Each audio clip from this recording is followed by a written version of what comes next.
All right, this is Brian Johnson with Finance and Commerce newspaper. I'm here with Nick Erickson, Senior Director of Housing Policy for Housing First Minnesota. We're going to talk a little bit about the legislative session and some of Housing First Minnesota's priorities going into the session. Nick, thanks for joining me. How you doing today? I'm doing great, Brian. How are you doing? I'm doing all right. So I'm glad you had time to join us. It sounds like there's still a little uncertainty there at the Capitol as far as the power struggle going on. Wondering if you could just give us a quick update on sort of where things stand right now as we speak. Yeah, so right now, both chambers have different discussions over kind of how the majorities will work. We did have Senator Dietzich unfortunately passed away a few weeks ago, and that has put the Senate into a 33-33 tie. The Senate leaders have a power sharing agreement that will work until a special election, which is about 12 days away.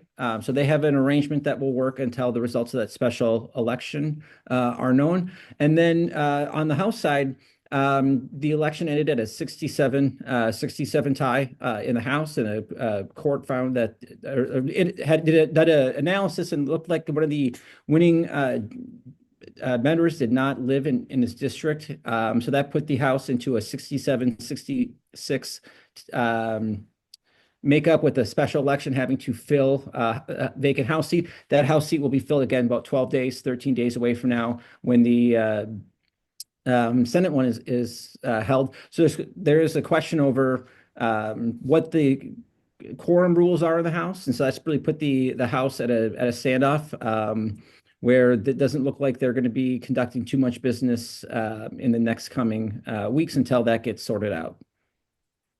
All right, well, certainly keep an eye on that situation. Thanks for that update, Nick.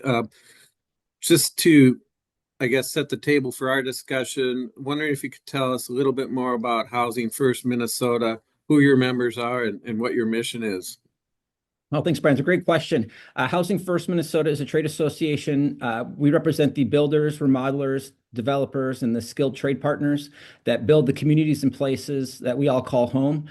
Most individuals know us as the folks who put on the Parade of Homes here in the Twin Cities. We do 4 home tours twice a year. We have our remodeler showcase and Parade of Homes in both the spring and the fall, and then we have our artisan home tour in June, and then again in October. Our mission is to make sure there's home ownership opportunities for all Minnesotans, and that's something that our members and staff work day in, day out to accomplish. And of course, that brings us right into the housing affordability debate at state agencies, and the state capitol.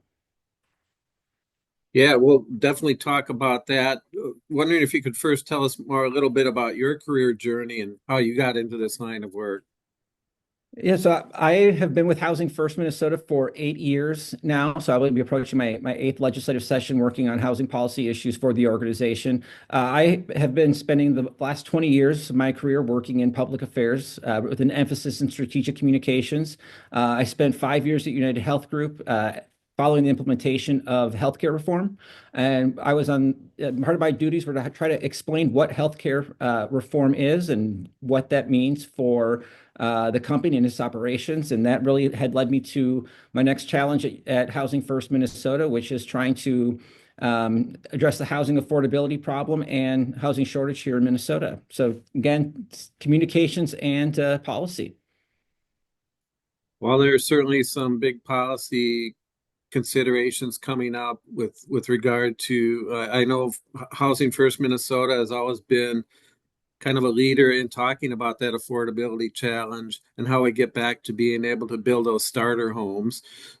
Can you tell us a little bit about that and kind of how that leads to the discussions you've been having about zoning reform, for example?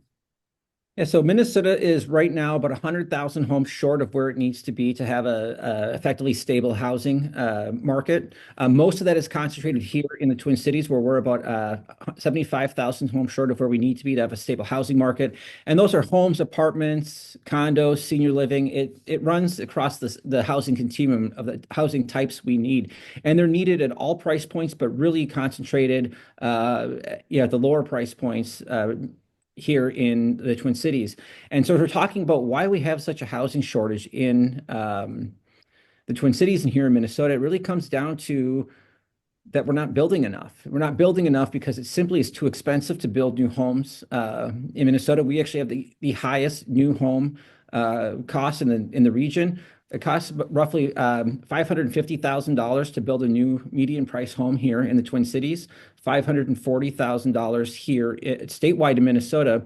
And really, we're the only market in the upper Midwest that's above $500,000, with the exception of Illinois, which is at $508,000. And across all research and data platforms that we have access to, we are still about $75,000 more expensive to build in the Twin Cities than even Chicago. So we do have an affordability challenge that is really pricing people out of the new home market and inhibiting our ability to add those needed homes at the numbers we're supposed to. And that really brings us head on into the discussion about how homes are built and who that primary permitting agency is. And right now, our biggest challenge is at the local level.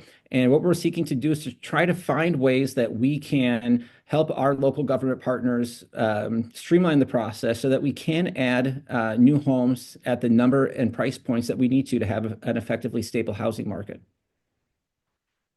And tell us a little bit more detail, if you would, about some of there's been a lot of discussions about minimum lot sizes, for example, and how that makes it more challenging to build the affordable homes. And tell us about that and how, I guess, some of the strategies to change that system.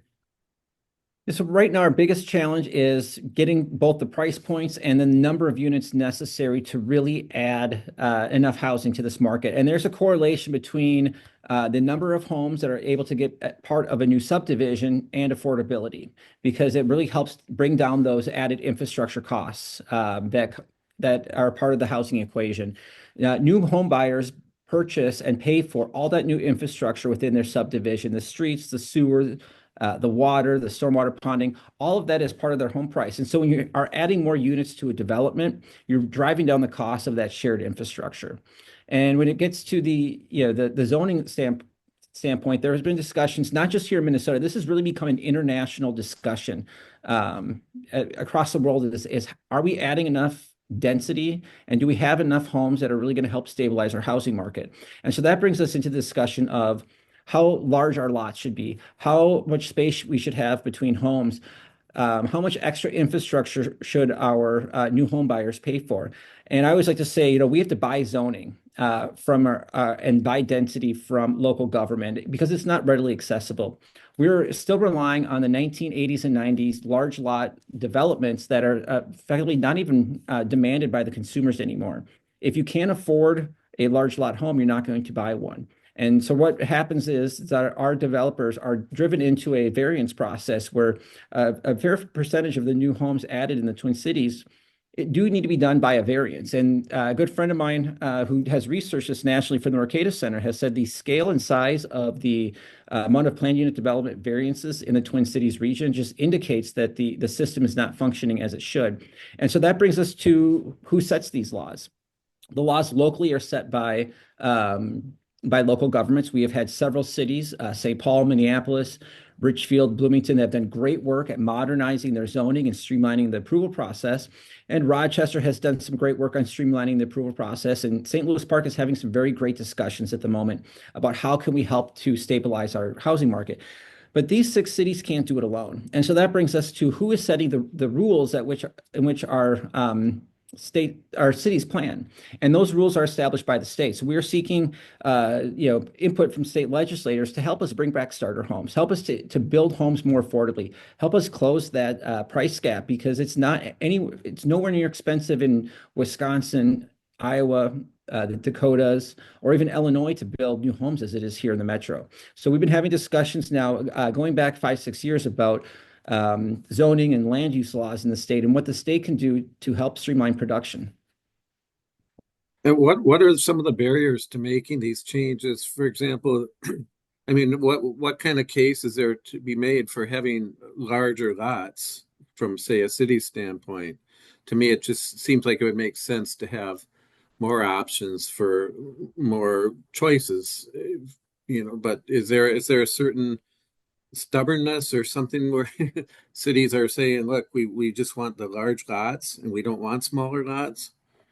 Yeah, you'd have to ask them about, why they don't want increased density. I know there's just news this past week about cities upset about the loss of what they call community character Hmm. to their cities, with the Met Council asking them to do a modest increase in density. Now, community character is a very loaded term when we have a housing policy discussion, and that has been used really for the past century that we've had modern zoning to create barriers of entry, first along racial lines, but now on socioeconomic lines. And it's really getting to a point where we only have designer communities where you have to have a certain income threshold to move into these communities. And this is not a new discussion. Myron Orfield, who was then a state legislator, now a professor at the U of M, led this charge at the state capitol in 1990s, saying that we are creating walls within our suburbs that are going to have ripple effects for decades on housing affordability and access. And where that has led us to is the Twin Cities is home to the widest equity gap in home ownership between African Americans and white Minnesotans. And that is because we just have land use policies that simply do not provide equal opportunity to access housing, because we are really focused on that upper end income when it comes to planning projects. And that really ties back to the fact that if you want increased density, you have to buy it from the city. And that is through the terms and conditions of these variances. And that gets all back to the affordability issue. And one thing we've talked about too is some of the aesthetic requirements that some cities are requiring. Can you speak to that a little bit and the impact that has on affordability? Yeah, that really ties directly into that community character discussion. It really also violates property rights. Our state building code outlines, what is an approved material, and also how to safely install those materials and what conditions they can be used. And we have some communities that have, in some cases, a specific requirement for percentages of materials or even approved home designs. So I think corporate has a series of approved themes that you can have on your home. I've spoken to builders who are custom builders that build homes that are individual to each client's needs, who have been asked to provide home designs before they even have lots available to what these homes will look like. Really, we have a point where we have city officials that want to approve and deny projects based on what those homes will look like. And those features, which may seem minor, are really added costs. You have a community that bans vinyl siding on four sides of a home. That can easily add $20,000 to the price of a new home. So we're looking at having a $75,000 gap between the construction costs in Minnesota versus Chicago. Right there, that's 20,000 of that 75,000 figure. Also, it is the roof pitch. It might be some added features. We have some cities that really want expansive front porches, which is an added cost of concrete to these homes. And ironically, these kind of originally designed as an anti-monotony policy, but these are so prescriptive that every home ends up looking the same from builder to builder, because there's only so many different ways you can meet these point systems in some of these communities.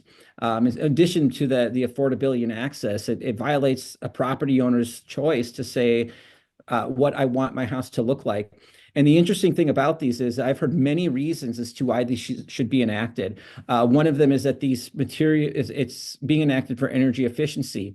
When they're banning materials that are better for our climate than the products that they're requiring, I've heard that it is to protect the decay of the materials, and they're requiring materials that are more prone to decay than materials that are not, or maintenance. They're materials that need more maintenance, which is really gets into, it's really more about what we call fiscal zoning. It's about driving up those home prices to to really kind of influence who is able to purchase a home in a community. Hmm.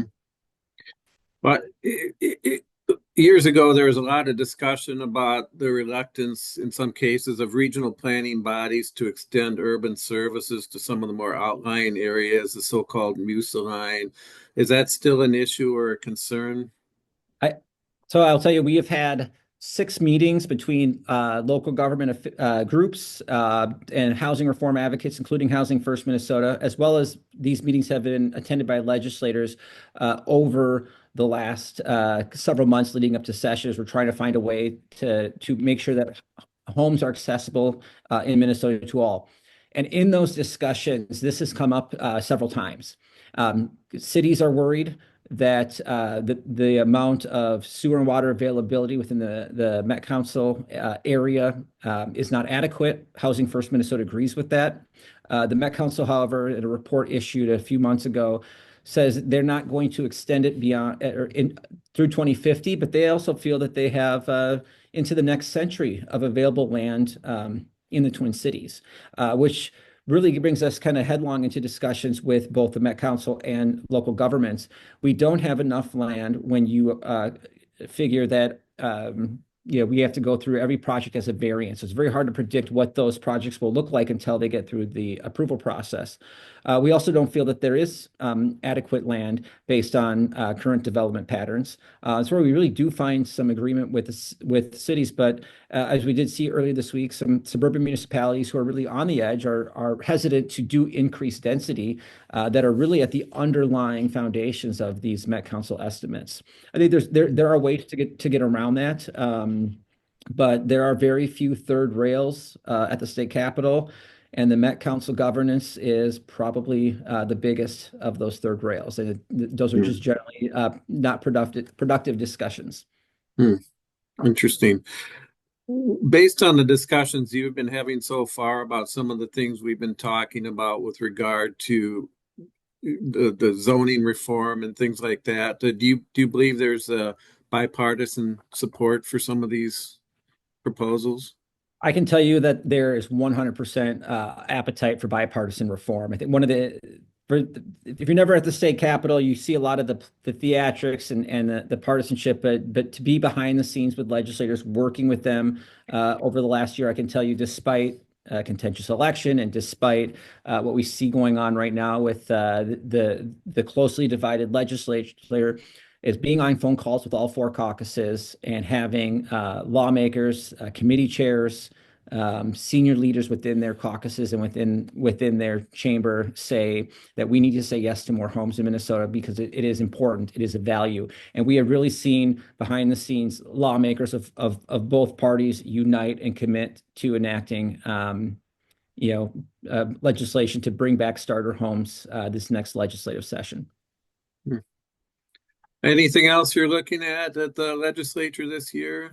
I think there's a great question, Brian. We have a lot of, I'd say there's an aggressive agenda building, not just with Housing First Minnesota, but many of our allied organizations. I would, definitely to see a bill specifically designed to bring back starter homes in Minnesota and streamline new home production. I can tell you that is going to be high. That's high on our list, and I know it's high on several lawmakers' lists.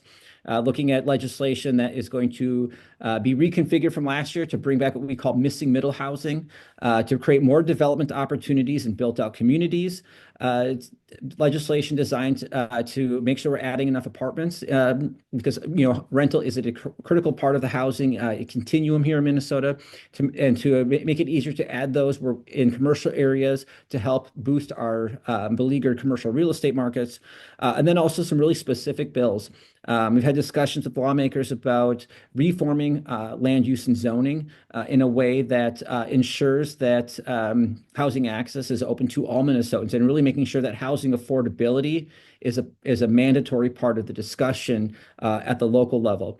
There's been discussions. You mentioned the aesthetic requirements. I know there's been significant discussions about a bill banning aesthetic requirements and really allowing property owners to have the rights over their own property. Same thing with garage sizes. There's legislation that would allow property owners to decide how much parking they want to put onto their home or multifamily building. This would likely, unlike last year's, which was broad for parking, discussions I've had with lawmakers is really narrow that on residential uses only, and then also some comp plan changes. I think there are some issues with our comp plans that need to be adjusted, and we've heard that from local government. Discussions I've had with local officials is that we can get to a point where we can have you make it easier to amend our comp plans. I think finally there has been, despite an election and not being in session, there has been a working commission on homeowners associations that has really, been spending the last several months going deep into the weeds on homeowners associations, how they impact housing affordability and access, and how they get created. We had legislation last year that came up at the tail end of session that would ban the forced creation of HOAs. I testified to that issue just last week before this commission, and because they're so becoming ubiquitous with new home developments in the metro, there is renewed interest in legislation that would ban cities from directly or indirectly mandating the creation of homeowners associations. So that is something that's really emerged here in the last couple of weeks, but I think that is definitely on the agenda, and there seems to be bipartisan appetite on all these bills, and I expect Housing First and our allies across the spectrum to be working hard throughout session to make sure that home ownership opportunities and housing access is open to as many Minnesotans as possible. All right, great. Well, I don't want to take up too much of your time, Nick, but it was a great conversation. Any parting thoughts before I let you go? It would be a great session, and I would be remiss if I didn't ask if this is an issue important to you, to go to housingfirstminnesota.org or contact your legislators and tell them we need to say yes to home. Great. Well, good luck to you, Nick. Nice chatting with you, and we'll have to stay in touch as the session goes on and see what happens with some of these reforms that we've been talking about. Happy to do it. Thanks, Brian.